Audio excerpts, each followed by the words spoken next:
warahmatullahi wabarakatuh. Alhamdulillah. Nahmaduhu wa nasta'inuhu wa nastaghfiruh. Wa na'udzu billahi min shururi anfusina wa min sayyiati a'malina. Man yahdihillahu fala mudilla lahu wa man yudlilhu fala hadiya lahu. Ashhadu an la ilaha illallah wahdahu la syarika lahu. Wa ashhadu anna Muhammadan abduhu wa rasuluh. Allahumma salli wa sallim ala Muhammad wa ala alihi wa sahbihi ajma'in. Amma ba'd. Yang dimuliakan Tuan Imam, Tuan Bilal, Ustaz-Ustaz, hadirin hadirat, mukminin dan mukminat yang dirahmati Allah Subhanahu wa taala. Alhamdulillah kita dapat bersama pada malam ini. Perancangan nak datang ke sini ni bermula pada tahun lepas. Saya tangguh 2 kali kerana ada kekangan, dan saya pun confuse. Tulislah jadual Kampung Perlis.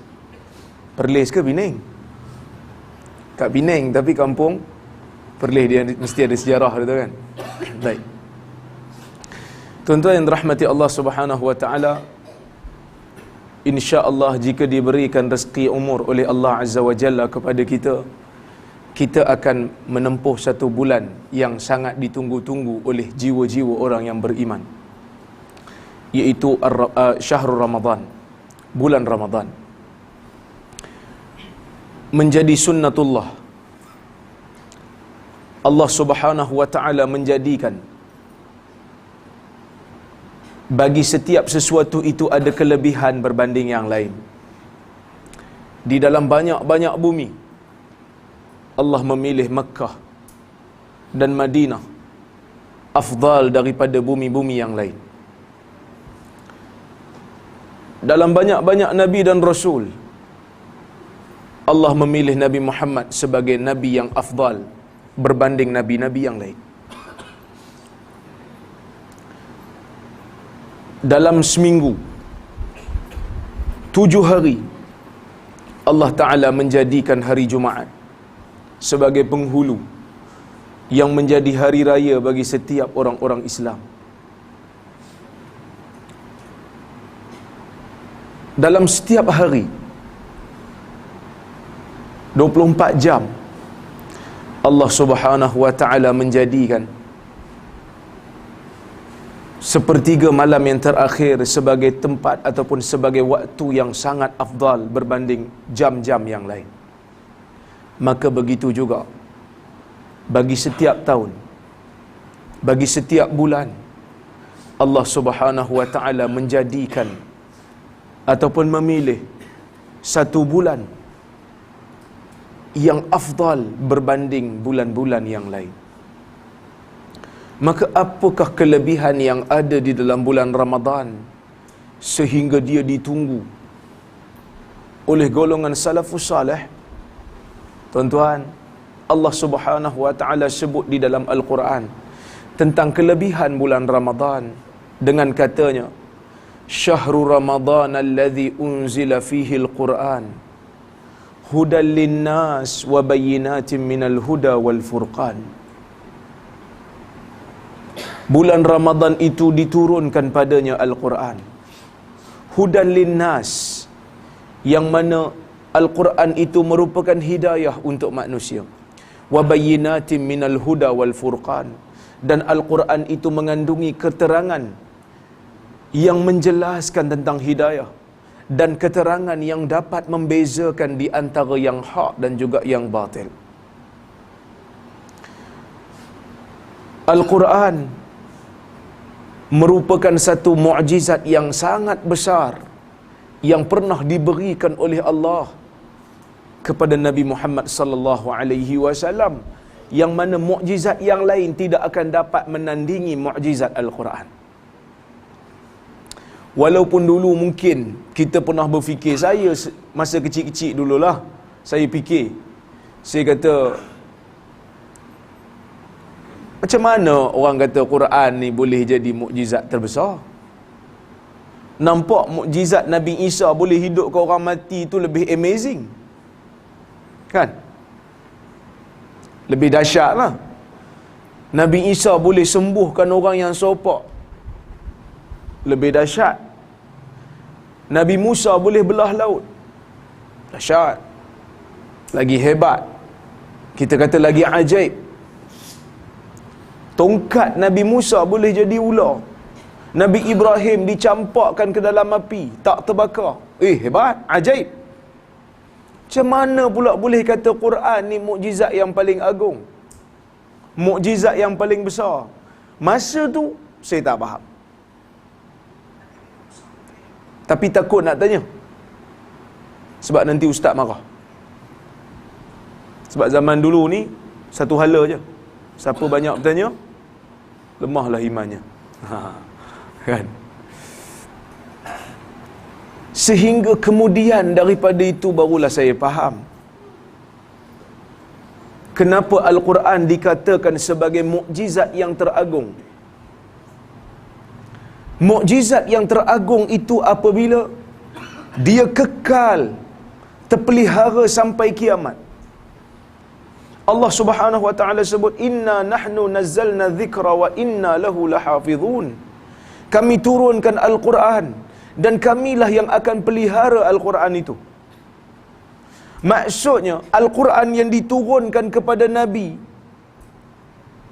iaitu suratul Alaq, kali pertama ketika mana Al-Quran itu turun pada Nabi, surah Alaq yang dibaca oleh Nabi di Gua Hira dengan surah Alaq yang kita baca hari ini dalam mushaf sama dan tidak berubah walaupun telah berlalu 1400 tahun. Tuan-tuan, kitab-kitab yang ditulis oleh manusia, manuskrip yang ditulis oleh manusia, walaupun ia terpelihara, tetapi kadang-kadang berlaku juga perbezaan manuskrip. Contohnya macam Sahih Bukhari, dia ada perbezaan sikit. Walaupun kita kata tidak menjejaskan kandungan, tetapi terdapat tambahan lafaz di sana dan di sini. Tetapi Al-Quran itu terpelihara. Kalau beza pun beza yang tidak begitu banyak dan tidak mencacatkan keaslian Al-Quran. Surah Alaq yang dibaca oleh Nabi zaman tu, macam itulah surah Alaq yang dibaca di zaman ni. Tu yang pertama. Yang kedua, Allah Ta'ala pelihara Al-Quran. Allah Ta'ala jadikan Al-Quran berada dalam dada setiap orang-orang yang menghafalnya. Tidak ada satu kitab yang diambil berat oleh manusia dalam dunia ini melainkan Al-Quran. Tuan-tuan pergi buat survey. Berapa persen orang-orang Kristian yang menghafal Bible? Bahkan Bible yang ada pada zaman ni pun bukan bahasa asal dia. Telah diterjemahkan dalam bahasa Inggeris. Teks asal dah tak ada. Tapi Al-Quran masih kekal dengan bahasa asalnya dan tersimpan kemas dalam dada-dada orang yang menghafal Quran. Berjuta orang hafal Quran dalam dunia ni. Sehingga kan kalau takdir Allah, mushaf dalam dunia ni hilang, Al-Quran masih tetap dipelihara dalam dada orang yang menghafal Al-Quran.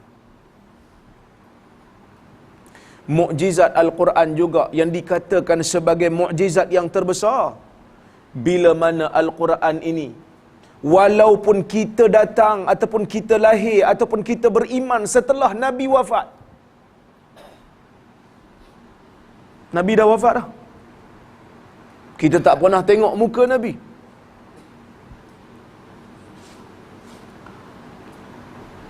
Tapi kita tetap boleh memegang Al-Quran. Kita tetap boleh pegang mukjizat ini walaupun pemunya mukjizat ini telah kembali kepada Allah Azza wa Jalla. Dan bukan hanya boleh pegang, kita boleh kaji kebenaran Al-Quran. Setiap orang yang datang selepas daripada Nabi, walaupun dia tidak mampu untuk bertemu dengan Nabi kerana Nabi dah tak ada, dia boleh mengkaji kebenaran Al-Quran dengan pembuktian saintifik yang terbaru, yang mana Al-Quran tidak pernah menyanggahi mana-mana fakta sains moden. Maka sebab itu Allah Ta'ala kata apa dalam Al-Quran, sanurihim ayatina fil afaq wa fi anfusihim hatta yatabayyana lahum annahu al-haq. Kami akan tunjukkan kepada mereka tanda-tanda kebesaran kami. Hatta yatabayyana lahum, sehingga terbukti bagi mereka yang tidak beriman, annahul haq, sesungguhnya Al-Quran itu adalah benar. Tuan-tuan, Al-Quran ni dia mukjizat sepanjang zaman. Dulu zaman di mana Quran turun, orang-orang Arab Quraisy sangat-sangat takjub ataupun obses dengan balaghah, dengan keindahan bahasa. Jadi Al-Quran turun dengan bahasa yang begitu tinggi seninya, sehingga Al-Quran mencabar orang-orang yang pakar dalam syair untuk buat satu ayat. Mula-mula cabar bawa satu Quran tak boleh, cabar lagi bawa satu surah pun tak boleh, cabar bawa satu ayat pun tak boleh. Keistimewaan Quran ni, tuan-tuan. Kita baca Quran hari ni, kita rasa macam dia baru semalam turun. Al-Quran tidak outdated. Bahasa dia bahasa yang tinggi. Jadi bila mana orang Arab Quraisy dia sangat obses dengan bahasa, maka Quran turun sebagai mukjizat dari sudut bahasa. Sehingga kan orang Arab bila dengar Al-Quran, yang mana yang ikhlas nak cari kebenaran, mereka akan tahu bahawasanya Al-Quran ini bukan kalamul bashar. Ini yang disebut oleh Tufail bin Amr ketika mana bertemu dengan Nabi sallallahu alaihi wasallam.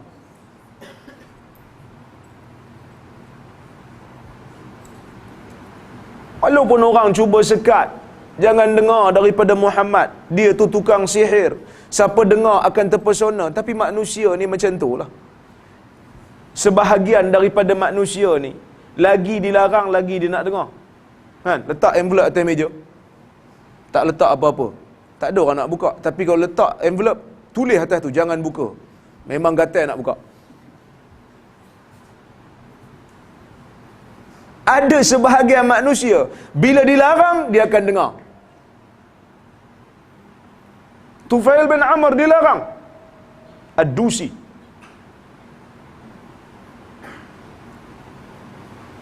Orang Quraisy larang dia dengar daripada Nabi, dia ni tukang sihir. Bila Nabi bacakan Al-Quran pada dia, dia kata, ini bukan kalam biasa ni. Ini kalam yang hebat. Nabi kata, ini kalam Allah Azza wa Jal. Maka dia masuk Islam. Tapi mukjizat Quran ni tak terhenti di situ. Kerana Quran ni dia bukan ada tempoh limit, dia sampai kiamat. Nabi-nabi yang terdahulu ni, Allah Ta'ala bagi mukjizat dia tak kekal. Kerana agama dia tu ada tempoh limit. Dia ada expiry date. Datang Nabi yang berikutnya, maka batallah syariat Nabi yang terdahulu. Maka sebab itu, mukjizat Nabi terdahulu tak kekal sampai sekarang. Laut yang dibelah oleh Nabi Musa tak kekal terbelah sampai hari ini. Tongkat yang menjadi ular tak kekal ular sampai hari ini. Dia hanya berlaku zaman tu dan disaksikan oleh orang pada waktu tu. Hari ini kalau kita tanya kepada orang yang mengikut Nabi Musa alaihi salam, iaitu orang Yahudi yang kononnya diikut Nabi Musa. Kononnya lah, sebenarnya kita yang ikut Nabi Musa nya. Dia kata dia pengikut Nabi Musa. Kalau orang tanya dia, apa bukti kebenaran agama yang dibawa oleh Nabi Musa? Dia kata Nabi Musa boleh belah laut. Tunjuk pada saya nak tengok macam mana dia belah. Tunjuklah mana laut yang dia belah tu. Dia kata tak boleh, benda tu dah berlalu, dah jadi sejarah dah pun. Berbeza dengan Al-Quran yang mana syariat Nabi ni syariat yang terakhir yang tidak ada pembatal. Sampai kiamat dia kekal. Maka orang yang datang selepas daripada Nabi wafat, dia mampu untuk memastikan kebenaran Al-Quran. Maka hari ini ulama-ulama mula bercerita tentang mukjizat saintifik yang berada di dalam Al-Quran. Bila mana Al-Quran kata ada laut yang tidak boleh bersambung kan? Bainahuma barzakhul la yabghiyan. Di antara dua laut itu ada penghalang yang mana tak boleh bercampur. Kita tengok dalam internet memang ada laut yang tidak bercampur.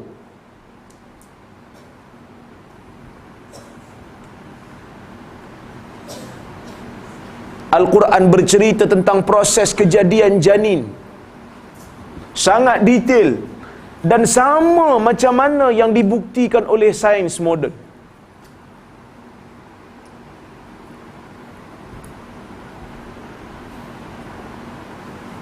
Sedangkan pada zaman Nabi, ilmu perubatan ni tak diketahui pun. Ilmu perubatan ni tak diketahui zaman Nabi. Bila mana Allah Ta'ala sebut mudghah dalam Al-Quran. Mudghah ni benda yang digigit. Kita ambil tepung, kita gigit. Tepung doh tu kita gigit. Lepas tu kita tengok bekas gigi tu. Janin di peringkat awal, sebelum dia bengkok janin ni. Lepas tu bila dia akan muncul bentuk seperti bentuk yang digigit, gigi, dan akhirnya benda tu jadi tulang belakang. Mana Nabi tahu? Orang yang mengkaji Al-Quran, akhirnya dia tidak dapat untuk nafikan kebenaran Al-Quran dia datang daripada Allah Azza wa Jalla. Ini yang menyebabkan Profesor Maurice Bucaille akhirnya masuk Islam. Maka sebab itu Allah Ta'ala kata Syahrul Ramadan alladhi unzila fihi al-Quran. Bulan Ramadan itu diturunkan padanya Al-Quran. Hudal linnas. Yang mana bulan Ramadan yang diturunkan padanya Quran tu hudal linnas. Hidayah bagi manusia. Maksud hidayah bagi manusia bukan hidayah hanya untuk orang Islam. Hidayah untuk manusia maksudnya sama ada awak Muslim ataupun awak bukan Muslim, awak ada hak untuk mendengar Al-Quran. Tapi cuba kita tanya, berapa ramai di antara kita ni yang pernah membacakan Al-Quran dan mentafsirkan Al-Quran pada kawan-kawan kita yang non-Muslim? Pada kawan-kawan kita yang kafir, berapa ramai dah kita bacakan Al-Quran pada mereka? Berapa ramai dah kita terjemahkan makna Al-Quran kepada mereka? Allah Ta'ala kata hudal linnas. Hidayah untuk manusia, bukan hidayah untuk orang Islam semata-mata. Tak payah tuan-tuan, senang ya. Ambil satu ayat yang boleh menyebabkan dia ternganga, kita baca kata. Kita baca surah Alaq. Iqra bismi rabbikal ladzi khalaq. Khalaqal insana min 'alaq. Bacalah dengan nama Tuhanmu yang menciptakan. Yang menciptakan manusia daripada alaq. Kita terjemah maksud alaq. Apa maksud alaq? Alaq maksud tergantung. Kerana janin dia, memang dalam perut ibu dia tergantung. Mana Quran tahu bayi tu, janin tu tergantung? Zaman tu bukan ada apa? Bukan ada scan lagi pun, bukan ada scanner lagi. Dan alaq juga bermaksud lintah. Kerana janin sifatnya waktu tu seperti lintah. Dihisap darah, dihisap apa? Zat daripada plasenta ibu dia, seperti mana lintah hisap darah daripada haiwan dan juga manusia. Dan janin duduk dalam air ketuban, lintah duduk dalam air lombong. So bila kita tafsir pada orang yang bukan Islam, kita tak minta, kita tak paksa dia masuk Islam. Kita suruh dia fikirlah. Ayat ni 1400 tahun dulu turun.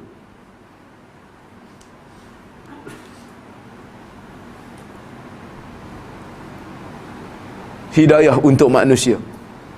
Jadi bulan puasa ni dia sinonim dengan bulan Al-Quran. Kerana kata Ibnu Abbas radhiyallahu anhu dalam hadis riwayat Al-Bukhari, kana an-nabiy sallallahu alaihi wasallam ajwadan nas wa kana ajwadu ma yakunu fi Ramadan hina yalqahu Jibril fi kulli lailatin min Ramadan fayudarisuhu al-Quran. Fala Rasulullah sallallahu alaihi wasallam ajwadu bil khair min ar-rihil mursalah. Kata Ibnu Abbas, Nabi ni manusia yang paling pemurah. Wa kana ajwadu ma yakunu fi Ramadan. Dan Nabi menjadi lebih pemurah bila masuknya bulan Ramadan. Hina yalqahu Jibril, ketika mana Jibril datang bertemu dengan Nabi sallallahu alaihi wasallam fi kulli lailatin min Ramadan, pada setiap malam di bulan Ramadan. Dan Nabi pada waktu itu menjadi lebih baik daripada angin yang tidak putus-putus. Maksudnya kebaikan Nabi itu tak putus macam angin tak putus. Dia tak kira orang, kebaikan Nabi sallallahu alaihi wasallam pada bulan Ramadan. Maka Nabi bertadarus dengan Jibril pada bulan Ramadan. Maka sebab itu ulama-ulama salaf, antaranya Imam Malik, antaranya Al-Imam Az-Zuhri, antaranya Al-Imam Al-Thawri, mereka ini bila masuk bulan Ramadan, mereka akan tutup kelas hadis. Mereka akan pergi kepada Al-Quran. Mereka akan pergi membaca Al-Quran. Jadi kita pun tuan-tuan, ni esok ni nak masuk Ramadan ni.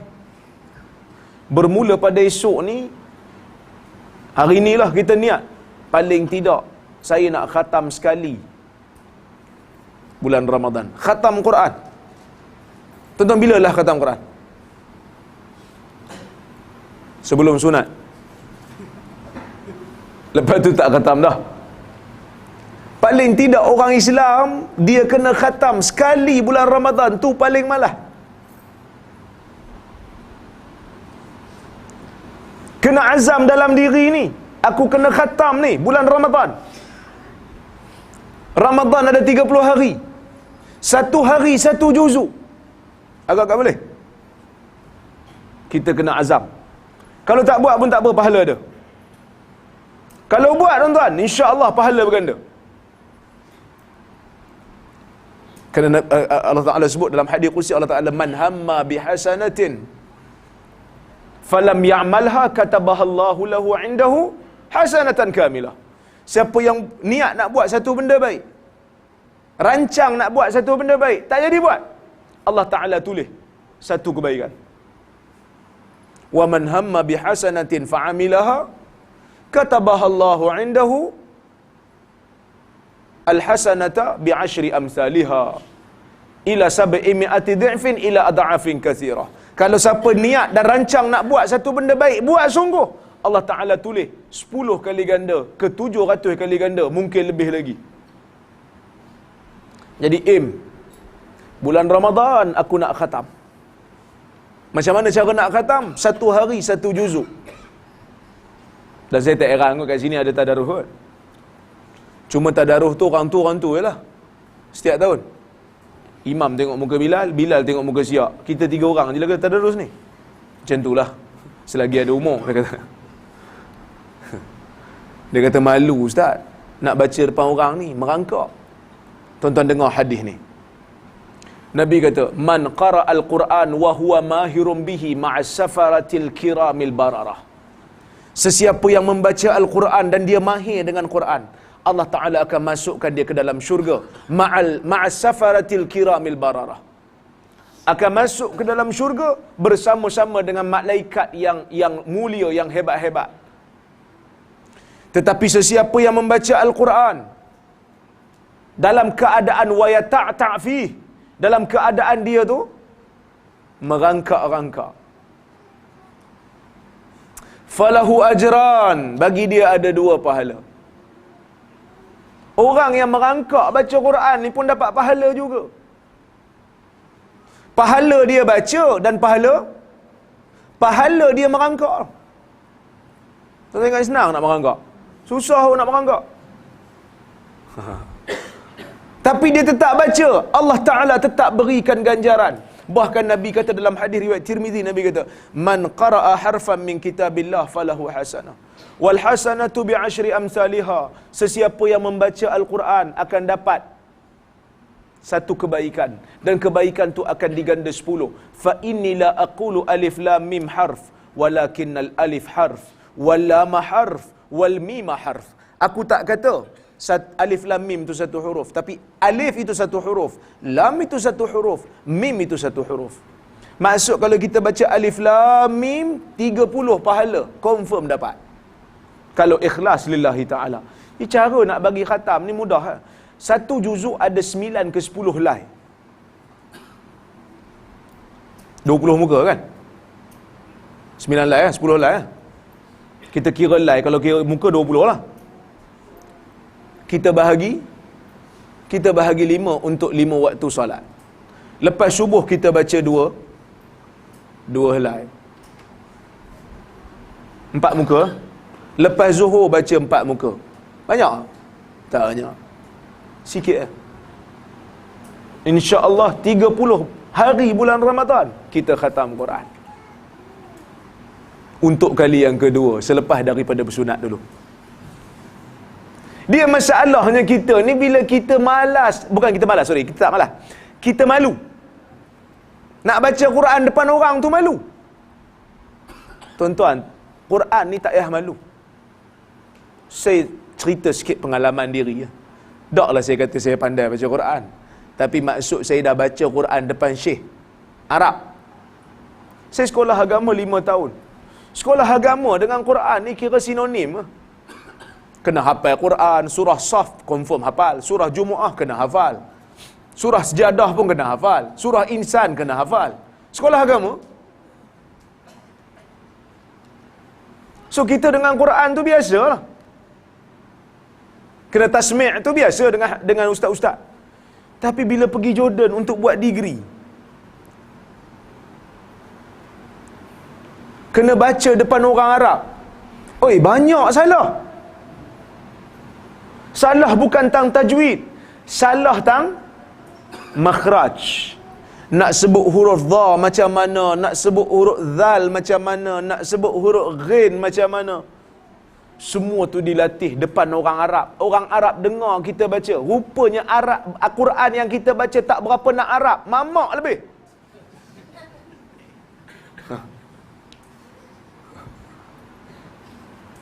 Maka kalau kita tak latih daripada sekarang, selama-lamanya kita tak akan boleh perbaiki bacaan kita. Dan bila kita nak baca Quran ni, kita jangan baca seorang-seorang, kita tadarus bulan Ramadan ni. Cari orang yang boleh membaca, yang pandai tajwid, supaya kita boleh perbetulkan tajwid. Tajwid ni bukan mat asli, mat jaiz munfasil, mat apa? Mat jaid muttasil, mat wajib, apa ni, mat wajib, lepas tu mat apa lagi? Macam-macam mat lah. Idgham ma'al gunnah, idgham bila gunnah. Bukan itu semata-mata. Nak tahu tajwid yang lebih detail daripada tu. Di mana kena imalah, di mana kena ismam, di mana kena menggunakan idgham mutajanisain. Ini semua memerlukan kepada orang yang pakar, guru yang pakar. So kita baca depan orang yang tahu. Cari mana-mana ustaz yang bidang Quran, suruh dia dengar kita baca Quran.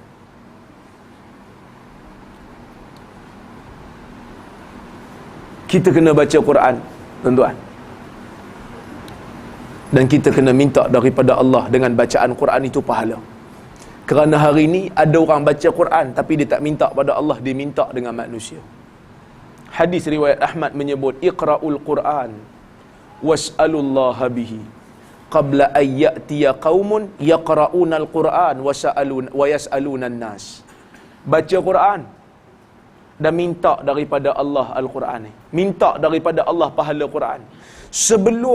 Sebelum datang satu kaum yang mana mereka membaca Al-Quran, tetapi mereka minta daripada manusia habuan. Quran kitab hidayah.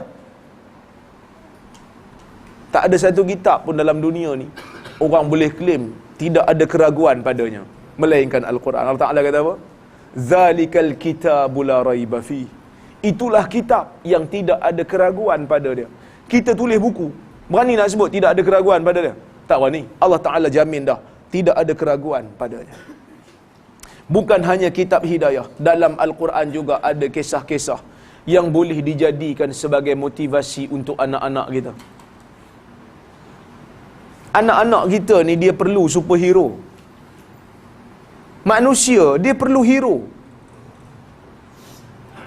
Dia perlu jago untuk dijadikan sebagai tokoh dia.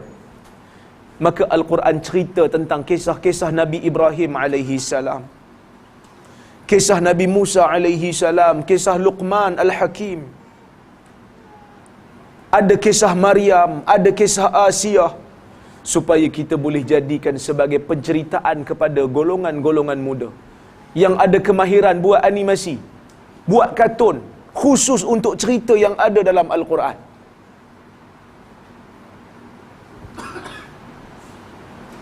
Supaya anak kita terdidik dengan kisah-kisah yang saleh, kisah-kisah yang bagus, kisah perjuangan bagaimana orang terdahulu mempertahankan agama, mempertahankan tauhid, melawan syirik dan lawan kufur. Tapi bila kita tak buat benda ni, Quran pun kita tak biasakan, maka kadang-kadang anak kita ambil hero-hero yang pakai seluar dalam kat luar. Dia perlu hero, tapi kita tak sediakan benda ni. Nak harap ustaz, janganlah ustaz boleh cakap lah. Ustaz bukan pandai grafik, dia bukan pandai animasi, dia bukan pandai buat filem. Jadi semua orang kena berperanan untuk menjadikan Quran mainstream, untuk menjadikan Al-Quran ini arus perdana. Nak harap ustaz cuma boleh bagi nasihat lah, dia jadi penasihat. Yang ni tak betul, yang ni betul, yang ni tak betul, yang ni betul. Tuan-tuan tengok orang barat, mereka bekerjasama. Setiap filem-filem yang dikeluarkan di barat, mereka ada penasihat mereka daripada kalangan profesor-profesor, daripada kalangan pensyarah-pensyarah universiti, memberikan nasihat dan maklumat. Maka filem-filem epik yang mereka keluarkan berdasarkan kepada fakta sejarah. Tapi filem kita, cinta engkau 200%.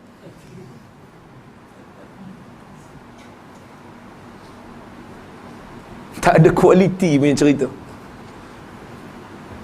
Sorry to say, kan? Suamiku Mr. Arrogant. Apa kepentingan pada umat?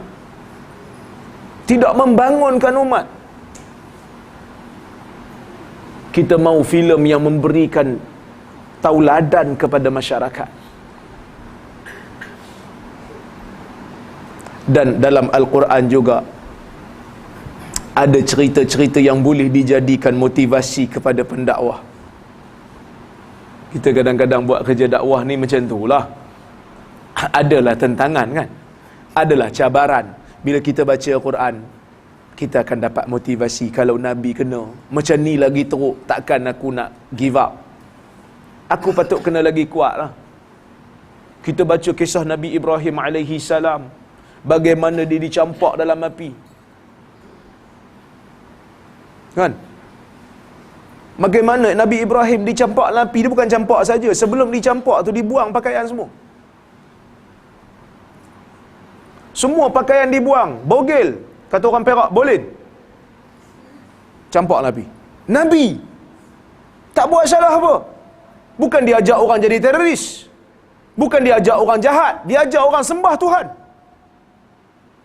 Tapi manusia bila kalah hujah, mereka akan gunakan kuasa. Demikian juga yang dibuat oleh kaum Nabi Nuh alaihi salam. La illam tantahi ya Nuh la takunanna minal marjumin. Kalau kamu tidak berhenti wahai Nuh daripada berbicara tentang dakwah yang kamu buat, kami akan rejam kamu.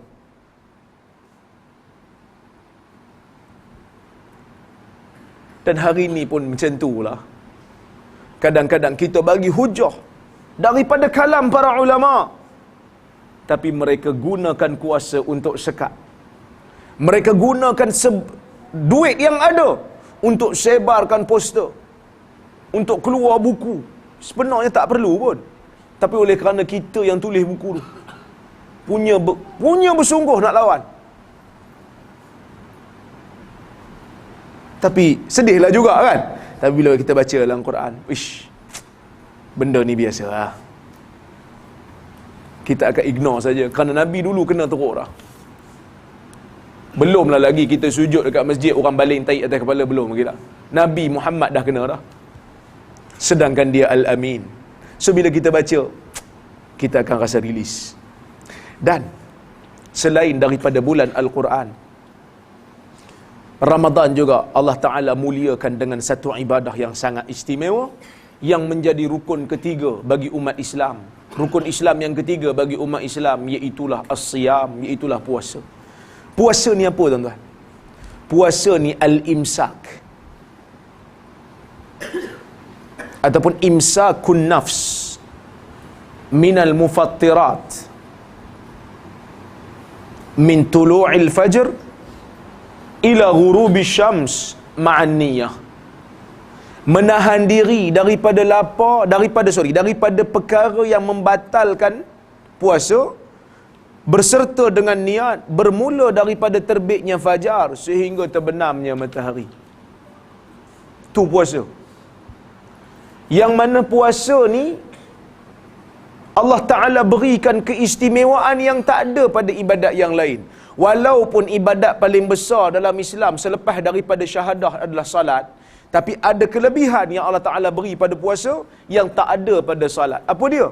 Allah Ta'ala sebut dalam hadis qudsi riwayat Muslim, Allah Ta'ala kata, kullu amal ibni Adam lahu illa siyam, fa innahu li wa ana ajzi bihi.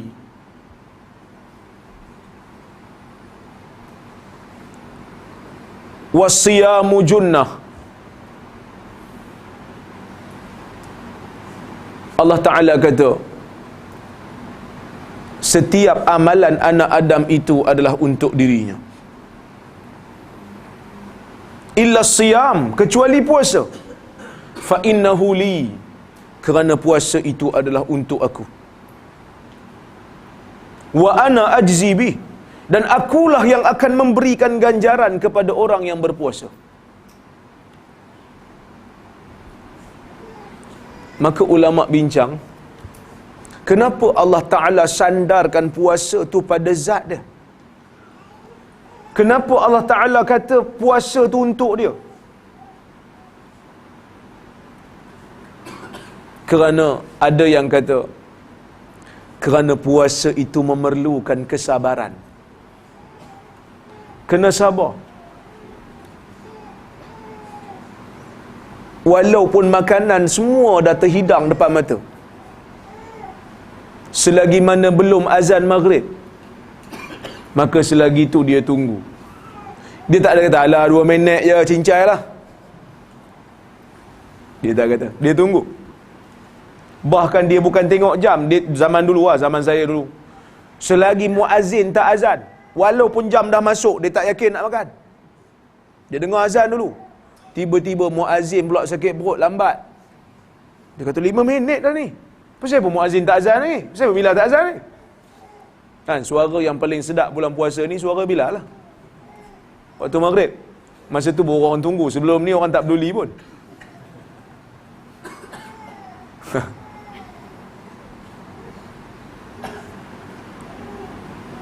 Sabar. Allah Ta'ala sebut di dalam Al-Quran, innama yuwaffas sabiruna ajrahum bighairi hisab. Sesungguhnya orang sabar itu akan diberikan ganjarannya, ganjaran mereka oleh Allah Azza wa Jal, bighairi hisab, tanpa perhitungan. Maksudnya tak ada skema Tuhan nak bagi ganjaran pada orang yang sabar. Kerana sabar ini bukan satu benda yang mudah untuk dilaksanakan. Orang yang bukan Islam, kita tanya orang Cina, dia tengok, kalau dia tahu kita puasa bermula daripada terbit fajar sampai terbenam matahari, dia pun tak larat. Ui, mati you. Tapi orang Islam, dia sabar.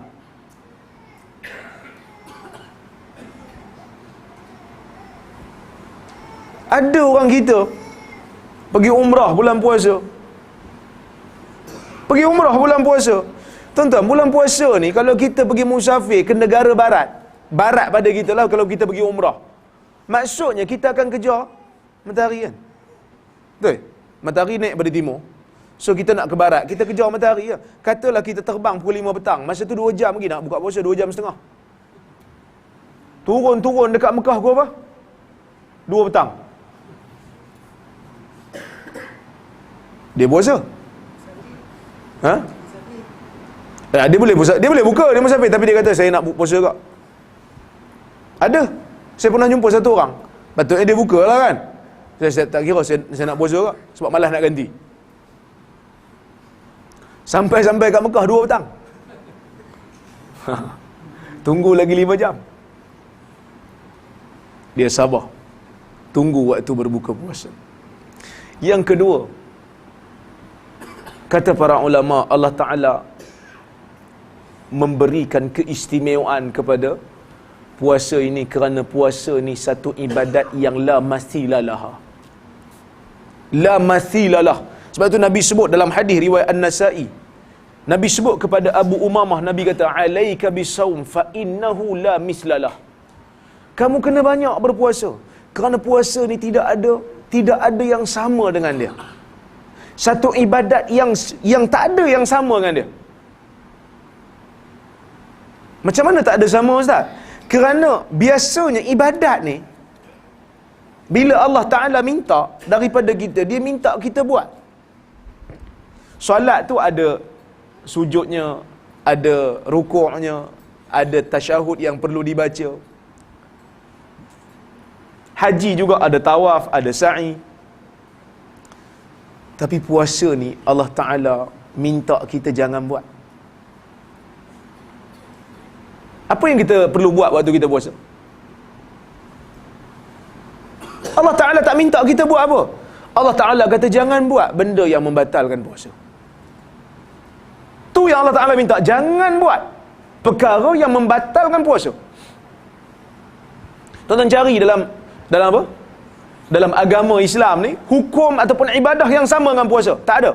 Ibn Rajab Al-Hambali dalam kitab dia Lataiful Ma'arif, dia kata adalah satu ibadat yang lebih kurang sama. Apa dia? Ihram. Ihram. Tapi ihram pun nak kata sama 100% tak boleh. Kerana ihram, orang yang sedang berihram, dia tak boleh potong kuku, dia tak boleh potong rambut. Kan? Nak korek hidung pun kena cover, takut tercabut sekali dengan bulu hidung.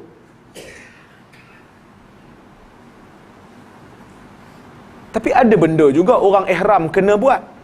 Iaitu orang ihram bagi lelaki, dia kena pakai ridak dan izar. Dia kena pakai selendang putih tu, lepas tu dia kena pakai kain putih. Maksudnya ada juga yang diminta untuk buat. Berbeza dengan puasa, yang mana puasa ni jangan buat langsung. Jangan buat benda yang batalkan puasa. Maka sebab itu Allah Ta'ala sandarkan benda ni pada dia, kerana tak ada benda lain yang seumpama dengannya. Ada yang kata pula, bukan sebab tu saja. Yang jadikan puasa ni istimewa kerana puasa ni dia tak ada riak. Dia tidak boleh dimasukkan dengan unsur riak. Demikian disebut oleh Al-Imam Nawawi dan juga Ibn Rajab Al-Hambali. Dia kata tak ada unsur riak dalam puasa ni. Kerana terutama puasa sunat lah. Orang tak tahu kita puasa, melainkan kita bagi tahu kat orang yang kita puasa.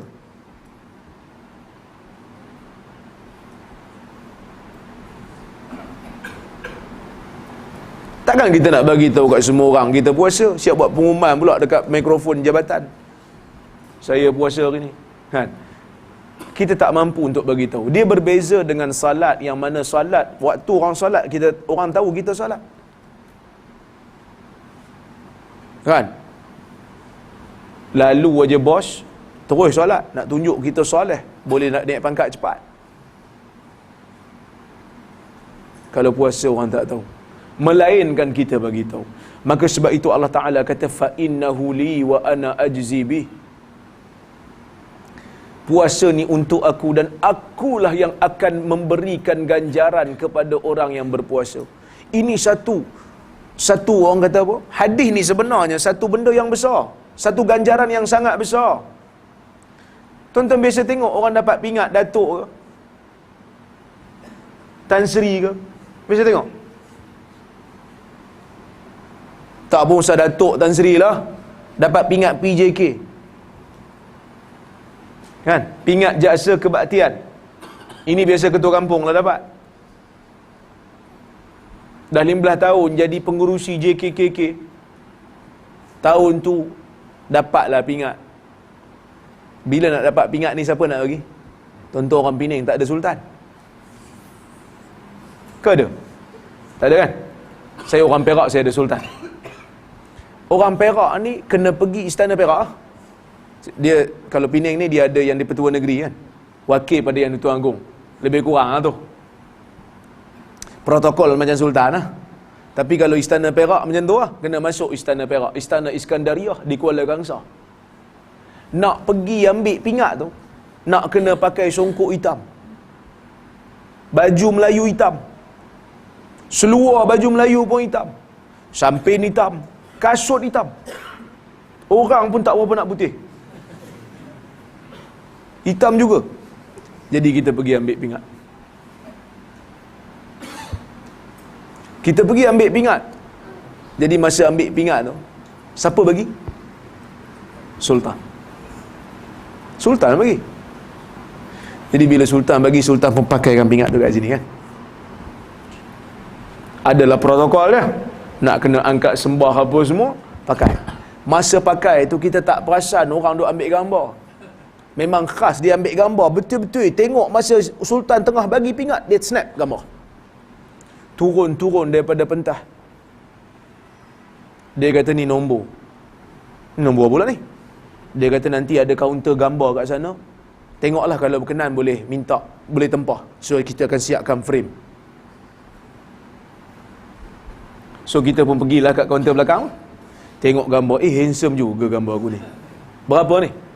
Dia kata tengoklah saiz berapa. Ada yang 200.5, ada yang 100.5.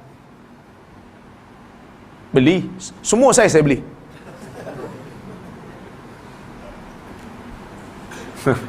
Semua saiz saya beli. Sebab apa? Jangan nak berkira lah, bukan senang nak masuk istana. Tuan-tuan pernah masuk? Tak pernah masuk. Hanya orang yang tertentu yang boleh masuk. Jadi gambar yang ada ni semua saiz saya beli. Satu ruang tamu, satu lagi ruang makan. Ruang tamu 2 lah. Satu sebelah TV, satu gantung kat dinding. Supaya orang masuk, orang nampak. Dalam bilik tidur jangan bubuh lah. Bukan siapa nak tengok pun. Bini aku seorang lah. Tempat makan tu paling tidak, kalau tak nampak masa duduk kat depan, masa makan dia nampak. Betul? Ke tuan-tuan tak pernah dapat pingat? Masa tak ada pengalaman ni? Saya pun tak ada. Ni sembang kan. Tapi ini yang kita perhatikan, tabiat manusia macam ni lah. Dia akan letak dekat ruang tamu 2 ataupun 3. Lepas tu dia letak kat ruang makan supaya orang boleh tengok. Isyarat dia apa? Hang tengoklah gambar kat dinding tu. Aku bukan orang biasa-biasa. PJK pernah dapat. Hang apa ada? Apa pun tak ada. Kerana yang bagi tu bukan orang biasa, sultan. Sultan yang bagi. Ketua kerajaan yang bagi. Maka orang yang beriman bila dia baca hadis bila dia baca hadis yang saya bacakan tadi, bila Allah Taala kata fa innahu li wa ana ajzi bi, puasa itu untuk aku dan akulah yang akan memberikan ganjaran kepada mereka yang berpuasa, dia akan rasa benda ni besar. Kerana yang ni bukan sultan nak bagi, yang ni sultanus salatin, yang ni sultan segala sultan, raja segala raja yang memiliki segala kerajaan yang ada dalam dunia ni. Dia yang nak bagi anugerah kepada orang yang berpuasa. Bukan hanya satu anugerah tu, dia akan bagi banyak bi ghairi hisab, tanpa ada skema. Dia akan bagi berganda-ganda khusus kepada mereka yang berpuasa ikhlas lillahi ta'ala. Bukan hanya sekadar ganjaran, dia akan sediakan pintu khas. Inna fil jannah baban yuqalu lahu rayyan yadkhulu fihi as-saimun. Dalam syurga nanti akan ada satu pintu yang khas, nama dia Rayyan, yang mana akan masuk melalui pintu tu ke dalam syurga khas orang-orang yang berpuasa kerana Allah Azza wa Jalla. Apa maksud Rayyan?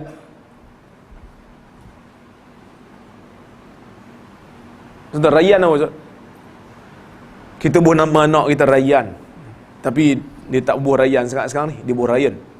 Tapi nampak macam orang putih, walaupun muka dia macam Jawa. Rayyan, Saya mencari perkataan yang tepat untuk perkataan rayyan dalam bahasa Melayu, tak jumpa.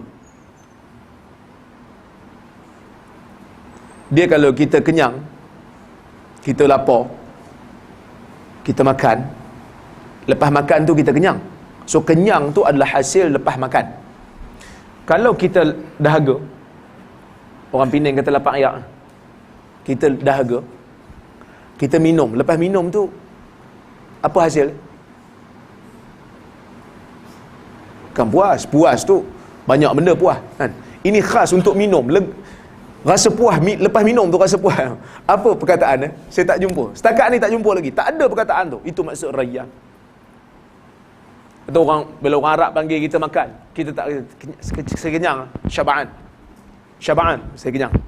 Tapi kalau orang jemput kita minum dan kita tak nak minum, kita baru lepas minum, kita jangan kata syaba'an. Syaba'an tu kenyang. Kita kata rayyan. Saya dah minum dah. Maksudnya saya tak dahaga. Dan Allah Subhanahu wa taala memberikan puasa satu hak syafaat, yang boleh memberikan syafaat kepada orang yang berpuasa, seperti mana hadis riwayat Ahmad dengan sanad yang disahihkan oleh Syekh Abdul Qadir Al-Arnaut, yang mana Nabi SAW menyebut, inna siyama wal qur'ana yashfa'ani lil 'abd yaumal qiyamah. Sesungguhnya puasa dan Quran ini memberikan syafaat kepada hamba pada hari kiamat. Fayaqulu siyam, puasa berkata kepada Allah untuk orang yang berpuasa, mana'tuhu at-ta'ama wasyahwah bin nahar. Wa yaqulul Quran, mana'tuhu an-naum bil lail fayushfa'an. Puasa kata kepada Allah, mana'tuhu at-ta'am wasyahwah bin nahar fashaffi'ni fihi. Wahai Allah, dulu dalam dunia ni pada waktu siang, sayalah ibadat puasa ni, sayalah yang menghalang dia daripada makan dan melaksanakan tuntutan syahwat dia. Maka jadikan saya ini pemberi syafaat pada dia. Quran pula kata, mana'tuhun naum bil lail, akulah yang menghalang dia daripada tidur pada waktu malam. Fashaffi'ni fi, maka ya Allah jadikanlah aku syafaat kepada dia. Fayushfa'an, dan kedua-duanya Allah Ta'ala jadikan sebagai pemberi syafaat kepada kita. Kenapa perlu puasa?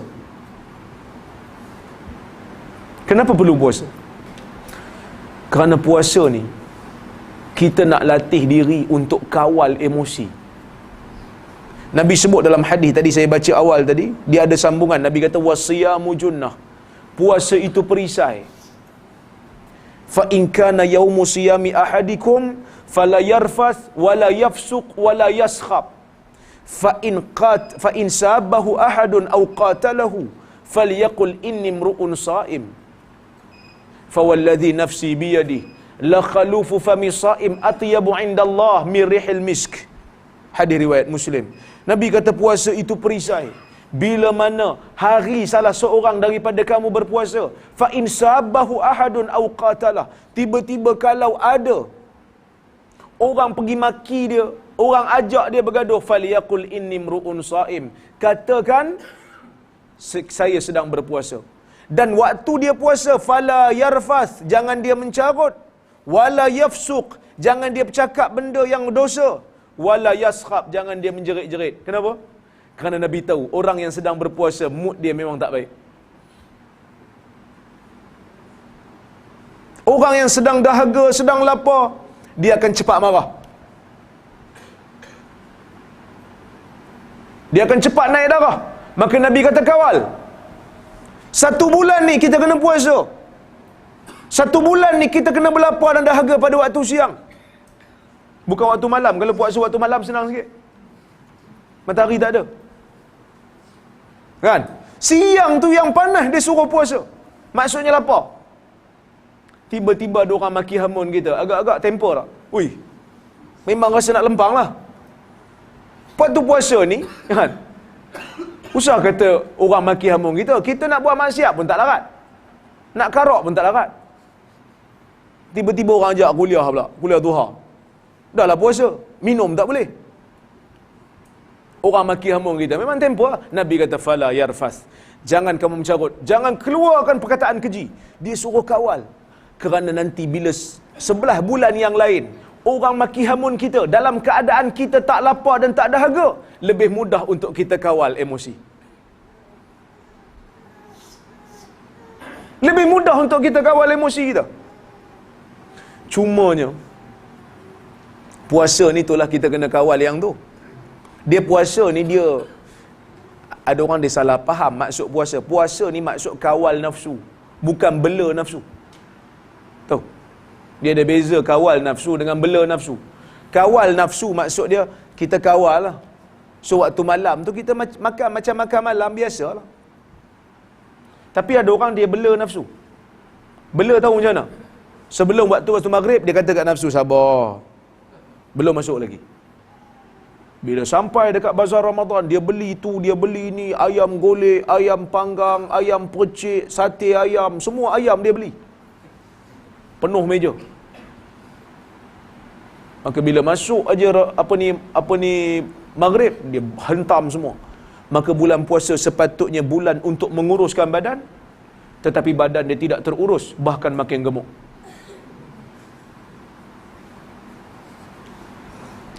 Sepatutnya bulan puasa tambah kurus, tambah slim. Sebab tak makan siang, makan malam. Malam tu patut macam makan biasalah. Tapi dia bela nafsu dia. Bila masuk bulan Ramadan, badan dia jadi tak terurus. Nak jumpa orang pun segan. 5 kilo naik bulan puasa. Dan puasa ni Allah Ta'ala nak kita rasa yang mana kita ini memerlukan kepada undang-undang Tuhan. Semua dah ada depan mata.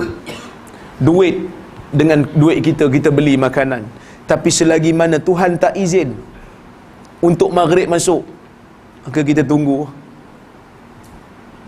Kan? Tunggu. Jangan makan lagi. 1 minit kita makan sebelum maghrib, apa jadi puasa? 8 jam sebelum, tak memberikan faedah. Ini undang-undang Tuhan. Nak buat satu-satu ibadah, kena ikut undang-undang. Dalam bab puasa, 1 minit kita buka, kita minum sebelum daripada maghrib, puasa kita terbatal. Maka tidak memberikan faedah 8 jam sebelum ni. Kerana kita buat ibadat tak ikut undang-undang Nabi. Setengah hari dah puasa, tiba-tiba dia turun haid, puasa dia terbatal. Walaupun setengah hari dah puasa, dah 4 jam dah puasa, puasa dia terbatal. Dia kena ganti, bukan ganti separuh, dia kena ganti sehari.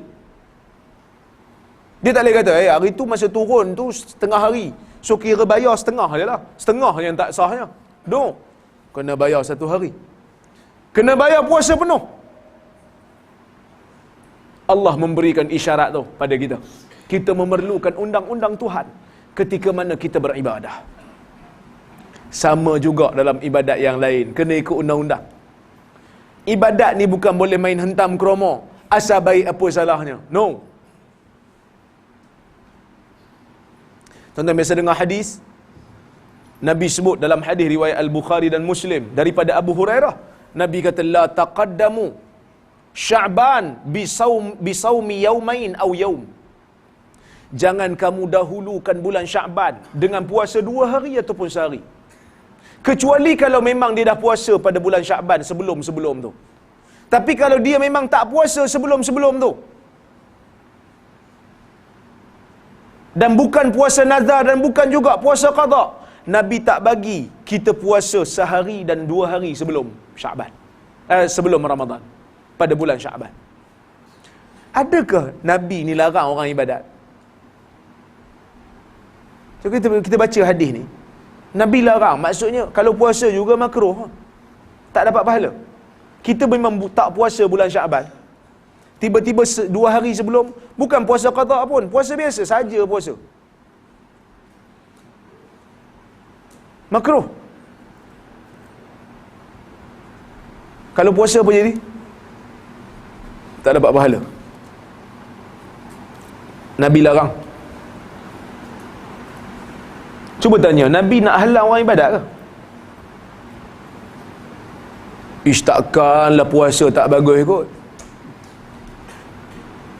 Yang tu kita kena tanya.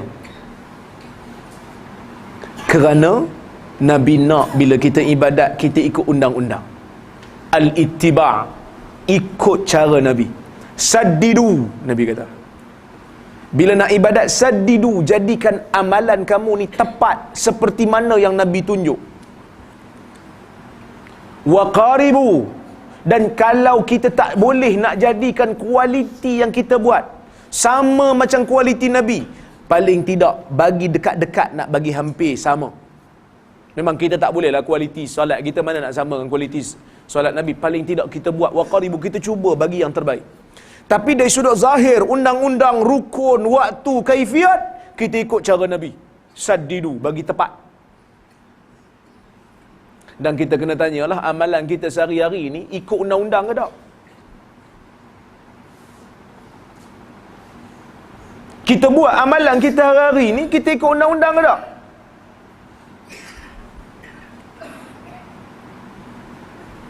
Yang kita baca Yasin malam Jumaat tu ikut undang-undang ke tak? Yang tu kena tanya. Yang kita buat kenduri arwah bila ada kematian tu, ikut undang-undang ke tak? Kena tanya. Kerana tak berpada dengan alasan, takkan benda ni salah kot. Kerana Nabi pernah halang orang puasa 2 hari dan sehari sebelum daripada Ramadan. Adakah puasa tak bagus? Puasa bagus, tapi itu bukan tempat dia. Orang baca Quran dalam toilet, kita larang, mana boleh baca Quran dalam toilet? Hang nak larang aku baca Quran? Tak, aku bukan larang. Tempat ni bukan tempat dia. Orang zikir nama Allah dalam toilet, kita tegurlah, nama Allah tak boleh sebut dalam toilet. Hang nak larang aku zikir ke? Tak, bukan aku nak larang, tapi nak buat dengan cara yang betul. Ini bukan tempat untuk zikir. Dan yang terakhirnya, hikmah puasa ni supaya Allah Ta'ala memberikan kita rasa lapar macam mana orang miskin rasa. Mungkin Allah Ta'ala bagi rezeki kat kita lebih, kan? Allah Ta'ala bagi kat kita rezeki lebih, maka kita boleh makan. Kita ada kereta, kereta kita mungkin sedap pakai. Kadang-kadang kita lupa dengan orang miskin. Kita lupa rasa lapar. Dah selalu sangat bawa kereta sedap, aircon pun bagus, duduk dekat lampu isyarat, tengok orang naik motor, tak ada rasa apa. Tak rasa kesian dia panas. Pernah tuan-tuan, kita duduk dekat lampu isyarat, tengok ada motor duduk sebelah, bawa isteri, bawa anak dalam keadaan panas. Kita tengok dekat temperature kereta kat luar 38 darjah Celsius. Pernah kita rasa kesian kat orang naik motor? Kerana kita jarang rasa susah. Maka Allah nak bagi kita rasa lapar, supaya kita tak lupa rasa lapar. Macam mana seksanya orang miskin hari-hari berlapar. Maka sebab itu Nabi SAW, kata Ibnu Abbas, bila masuk bulan Ramadan dia jadi pemurah. Kerana bulan Ramadan adalah bulan untuk kita sayang ke orang miskin. Kita rasa lapar, macam mana orang miskin rasa? Macam tu kita kata, Allah, aku tahu dah macam mana pengalaman berlapar dan dahaga. Sangat susah, sangat berat. Maka bila kita tengok orang yang berada di bawah daripada kita, nikmat tidak begitu banyak Allah Ta'ala bagi kat dia, maka kita kesian kat dia. Maka puasa akan melembutkan jiwa. Puasa ni lembutkan jiwa. So bila kita tengok orang naik motor, paling tidak kalau ada RM10 kita bagilah. Tapi kadang-kadang segan juga kan, takut dia hina, kita hina dia pula, macam dia minta sedekah. Paling tidak, kalau tak boleh nak bagi kat dia duit, doa, jangan buka tingkap, tutup tingkap. Allahumma arhamhum, Allahumma wasi' alaihim rizqahum. Ya Allah, sayang kat mereka. Ya Allah, berikan rezeki yang luas kepada mereka. Pasal apa saya tak bagi buka tingkap? Kerana doa bizahril ghaib lebih baik daripada doa depan-depan. Doa tanpa kita bagi tahu kat dia. Kita doa untuk satu orang, dia tak tahu, itu lebih baik. malaikat akan aminkan dan malaikat akan kata walaka mislu, untuk kamu juga sepertinya. Maka kita doa kat kawan kita tanpa dia tahu, malaikat akan aminkan dan malaikat akan doa yang seumpamanya untuk kita juga. Sebab tu doa jangan bila letak kat wall Facebook. Kita nak doa untuk orang, jangan letak kat wall dia. Kita doa supaya dia tak tahu, menunjukkan kita ikhlas doa untuk dia. Dan yang ketiga, dalam bulan Ramadan ni Allah Ta'ala berikan kita at-tarawih. Bismillah dah. Tuan-tuan boleh? Saya minta lagi lebih kurang 15 minit boleh?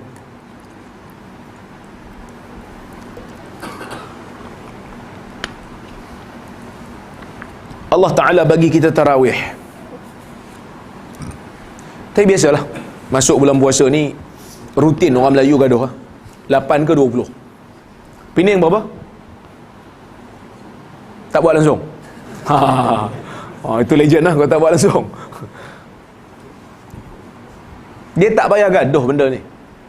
Perleh, saya JK Fatwa perleh, ahli jawatankuasa fatwa perleh. Perleh terbuka. Kita minta paling kurang 8. Siapa nak buat 20 silakan. Kerana kita minta paling kurang 8 sebab ada hadis. Nabi kata man qama ma'al imam hatta yansarif kutiba lahu ajru qiyami lailah.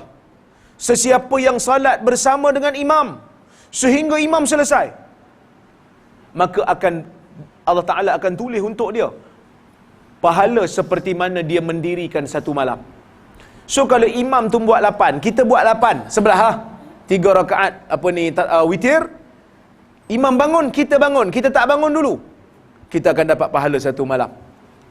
Tapi kalau imam buat 20, takut-takut sampai 8 Bilal pun tak ada. Takut-takut sekerat je orang salat dengan imam, jadi tak dapat kelebihan tu. Jadi perleh kata 8 lah paling kurang. Siapa nak buat lebih silakan. Kita tak ada masalah dalam benda ni. Walaupun ada sebahagian negeri kata mesti 20, kita kata benda ni benda sunat. Benda ni benda sunat. Jadi kita tak perlu nak berkeras sangat. Kerana tarawih ni sebenarnya berapa rakaat? Berapa rakaat tarawih ni? Ada yang kata 20, ada yang kata 8, ada yang lebih legend. Ada ustaz yang lebih legend, video dia viral dekat Facebook, dekat YouTube. Siapa buat 8 tak dapat pahala tarawih. Ish, bila masa dia deal dengan Allah buat pahala ni?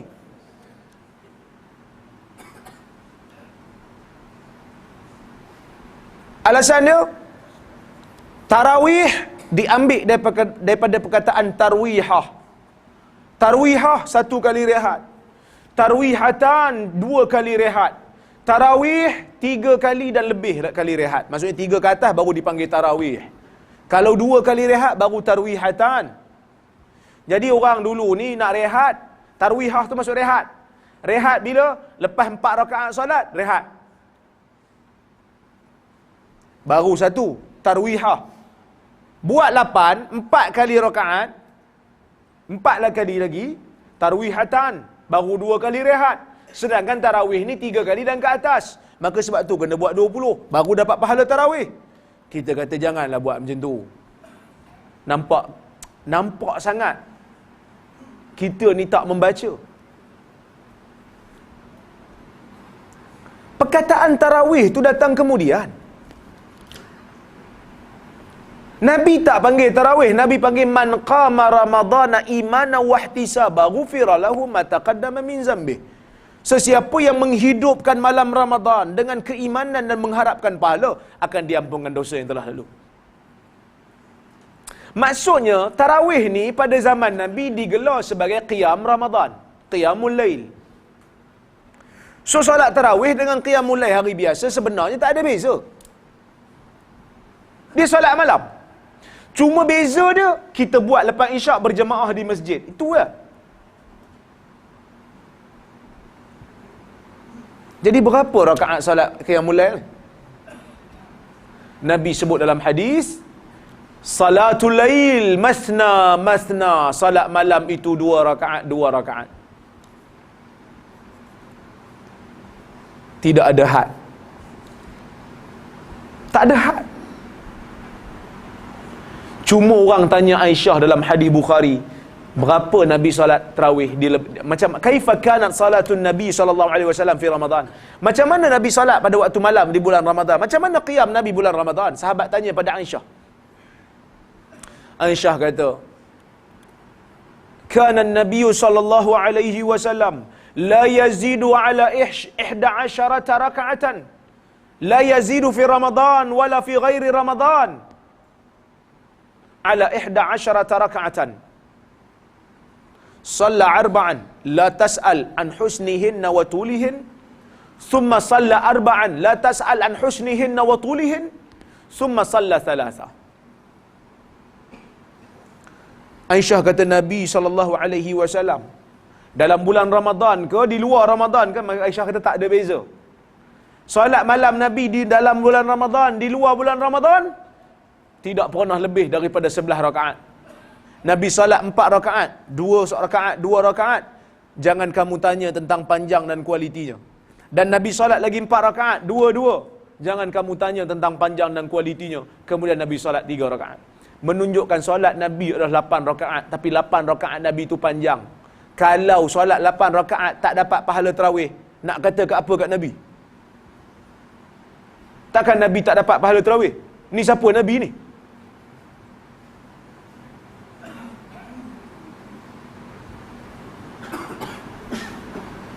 Cuma bila masuk zaman Umar Ibn Al-Khattab, orang tak larat nak berdiri lama. Sebab 8 rakaat ni mula lepas Isyak, habis dekat-dekat nak subuh. Jadi berapa lama nak berdiri 1 rakaat? Sejam lebih. Sejam lebih berdiri. Tak larat. Tambah kita ni gaut, tak larat. 1 rakaat bukan 1 kali, bukan 2 rakaat, bukan 1 kali solat sejam. 1 rakaat sejam lebih. Imam baru baca 2 muka, komplain dah.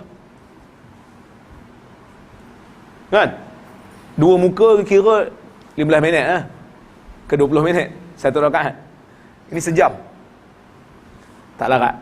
Maka Umar dia panjangkan, dia banyakkan rakaat jadi 20. Dia banyakkan rakaat supaya tempoh berdiri itu tak lama. Umar tak buat bidah. Kerana Nabi tak pernah letak had. Nabi tunjuk 8. Tapi Nabi tak pernah kata mesti 8. Tak. Nabi buat 8. Siapa buat lebih, nak buat lebih, silakan. Maksudnya dia akan kurangkan tempoh berdiri tu. Dia akan lebihkan rakaat. Bila masuk zaman Imam Malik, dia tengok orang Mekah, bila dia solat 4 rakaat, mereka akan tawaf sunat. Sementara nak rehat, tak ada buat apa, tawaf sunat. Lepas tu solat lagi 4, lepas tu tawaf. So orang Mekah buat 20 rakaat. Dia ada 4 kali tawaf. 4 kali rehat lah. 4 kali tawaf.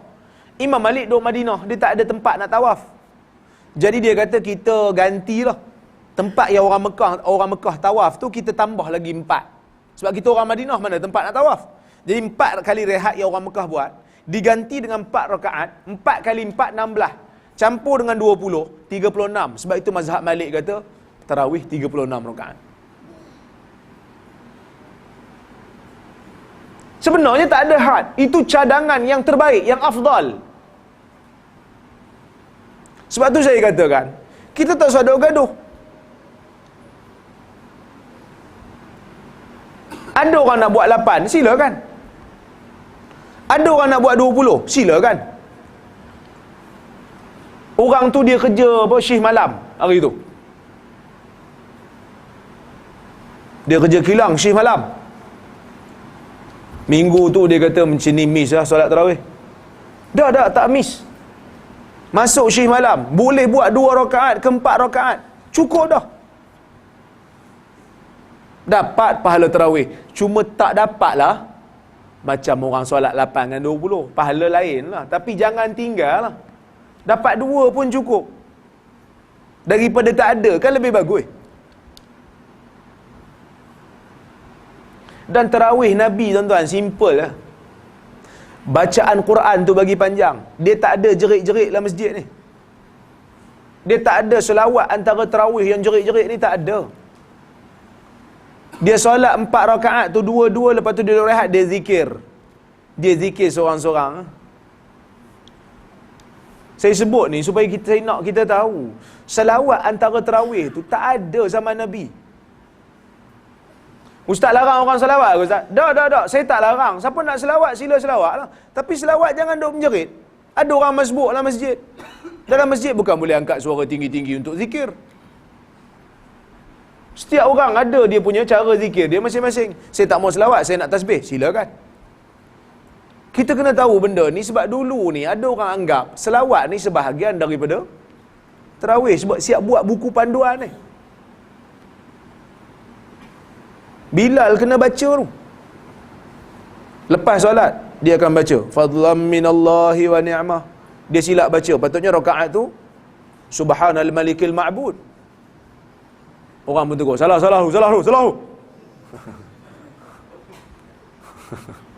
Tak, dia bukan sebahagian daripada tarawih. Orang tak apa yang tu dia boleh tarawih. Saya sebut sebab saya pernah jumpa orang, dia tak mampu nak pergi solat di masjid. Saya kata solat di rumah lah. Saya tak hafal yang sallallahu alaihi tu, saya tak hafal. Saya hafal lah yang jawab tu, yang Bilal baca tu saya tak hafal. Saya kata itu bukan sebahagian daripada tarawih. Orang Arab solat tarawih simple je. Tak ada pun beria-ria nak buat panduan bagai sampai kadang Bilal pun penin. Kan? Tak perlu. Solat tarawih simple. Saya sebut ni sebab kadang-kadang bila masuk bulan puasa nak cari Bilal susah. Semua tak berani sebab tak boleh baca jawi.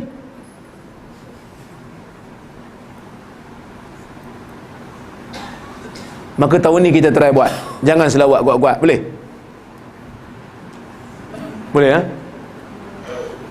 Berani tak? Ada satu surau dia try buat.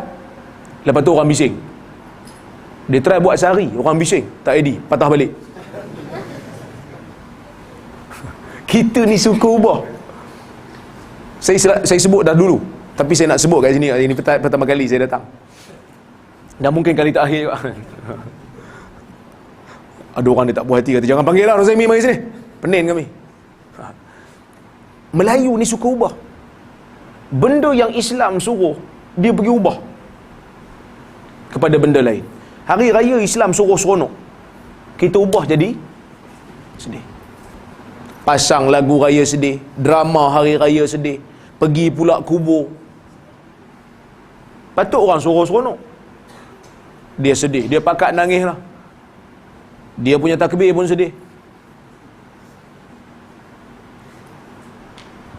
Hari Islam suruh sedih, malam mati tu dia buat kenduri besar-besaran macam seronok. Hari tu Islam suruh sedih, patut jiran bagi makan pada keluarga si mati. Ni dia macam seronok, dia buat kenduri pula. Dia kenduri ni waktu seronok ke waktu sedih? Waktu seronok. Sebab tu Nabi dia jadi pemurah bulan Ramadan sebab dia seronok bertemu dengan Jibril tadarus. Al-walimah fi surur la fi syurur. Walimah kita buat makan ni waktu seronok, bukan waktu sedih.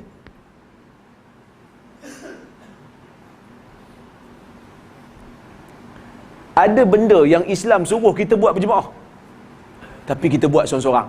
Tengok surau RNR.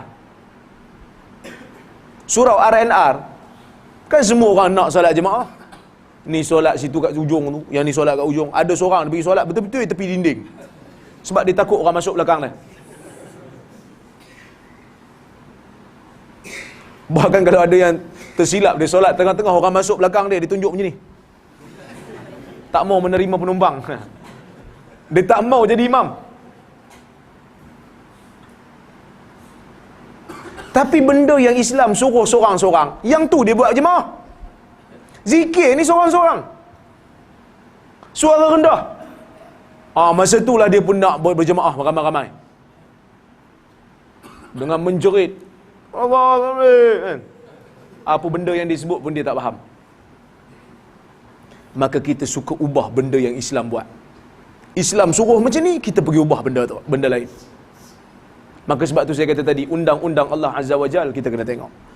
Kemudian bila kita masuk tarawih, ada satu malam yang Allah muliakan dalam bulan Ramadan yang menjadi tumpuan ataupun matlamat kita bersama, iaitu Lailatul Qadar. Lailah malam Al-Qadar itu mulia. Satu malam yang dimuliakan oleh Allah. Allah berkata, Lailatul Qadri khairum min alfi syahr. Malam Al-Qadar itu lebih baik daripada 1000 bulan.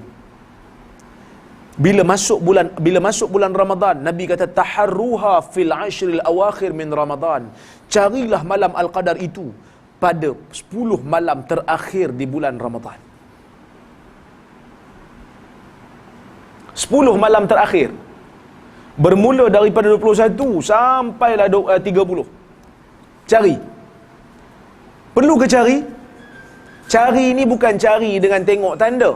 Cari dengan ibadat. Maka sebab itu bila malam akhir ni, Nabi dia akan i'tikaf. Bukan Nabi pergi cari kat luar, mana tanda pokok sujud ke tak. Bukan cari dengan cara macam tu. Kita ni salah. Suruh cari, dia pergi cari sungguh. Tak, cari tu cari dengan ibadat. Sebab ada orang dia cari, tiba-tiba dia jumpa. Dia kata lah dia jumpa, saya tak tahu. Saya jumpa Ustaz malam Al-Qadar ni. Macam mana boleh tahu jumpa? Saya tengok air dalam tempayan saya beku.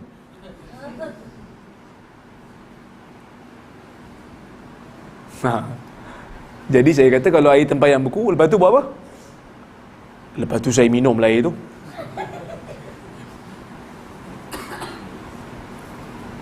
Lepas minum, buat apa? Lepas minum saya sambung tidur lah Ustaz. Orang bila dah betul-betul jumpa, pergilah solat.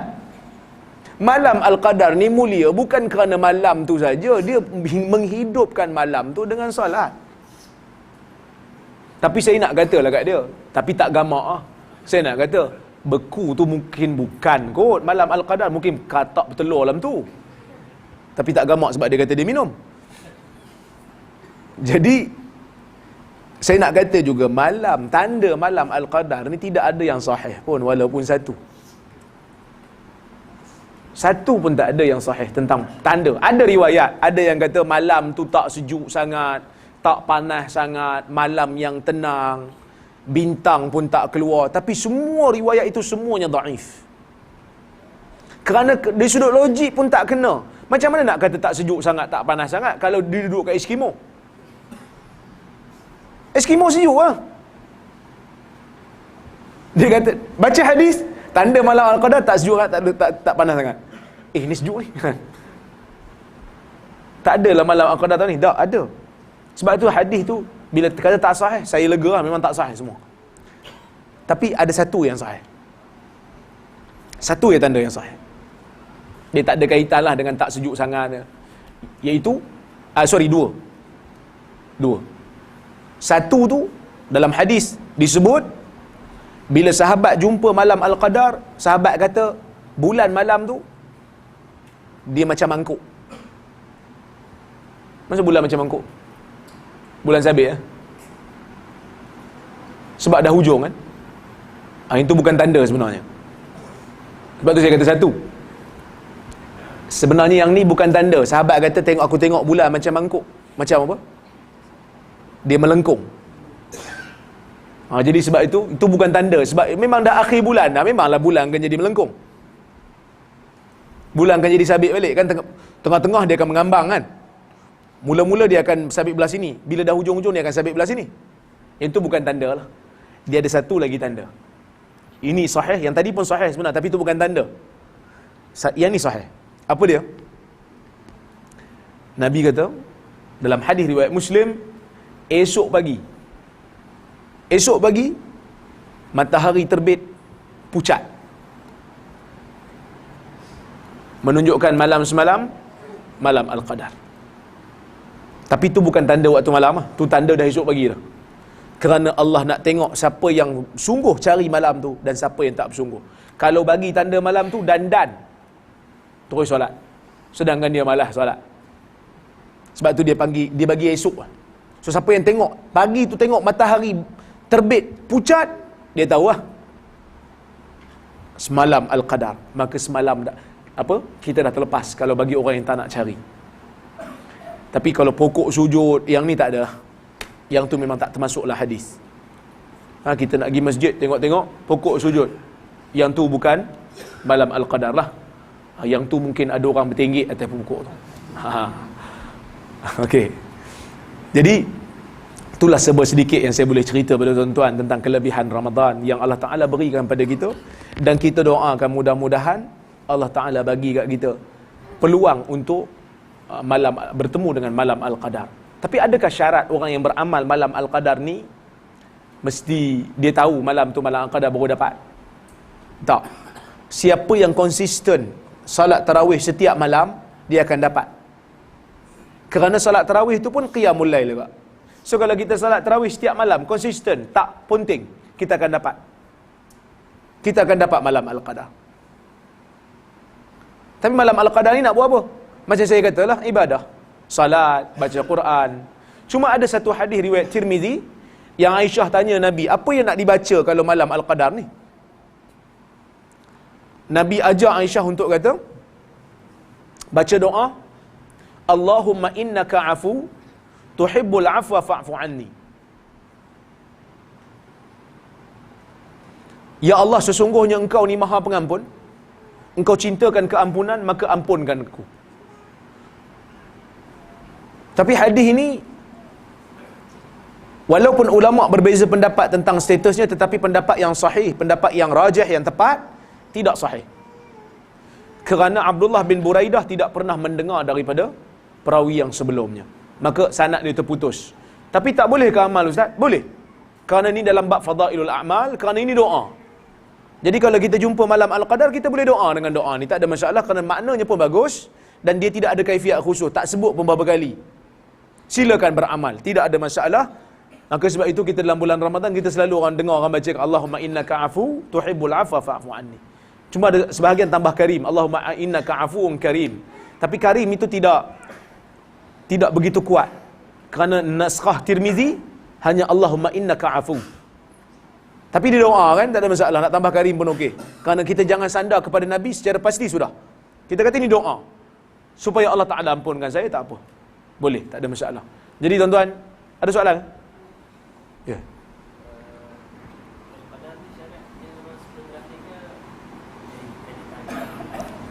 Ulama berbeza pendapat. Kalau ikut Ibn Mas'ud, soalan, dengar soalan.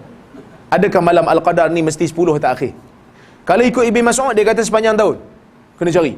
Siapa tak cari sepanjang tahun, tak dapat. Tapi pendapat Ibn Mas'ud ni, dia tak berapa tepat lah.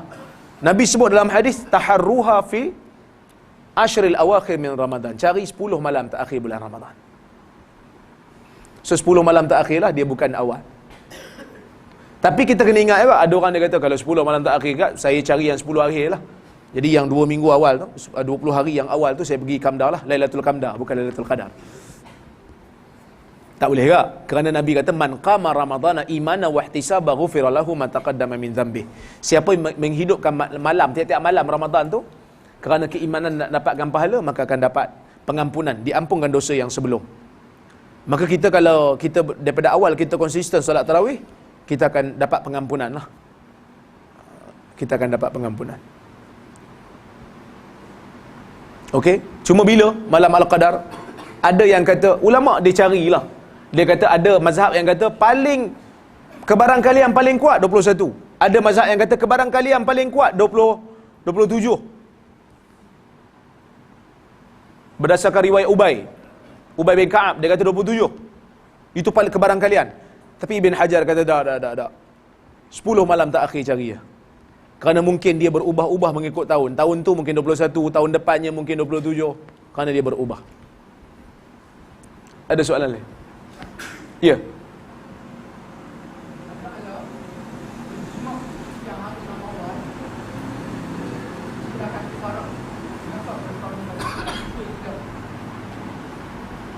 Macam mana?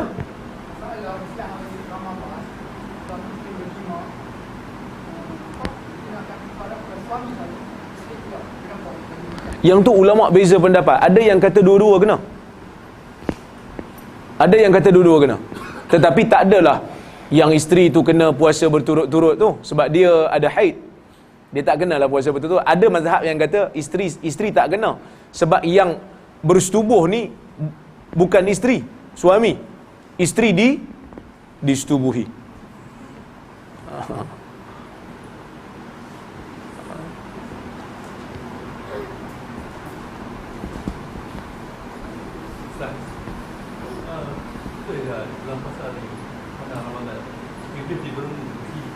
Hadis sahih.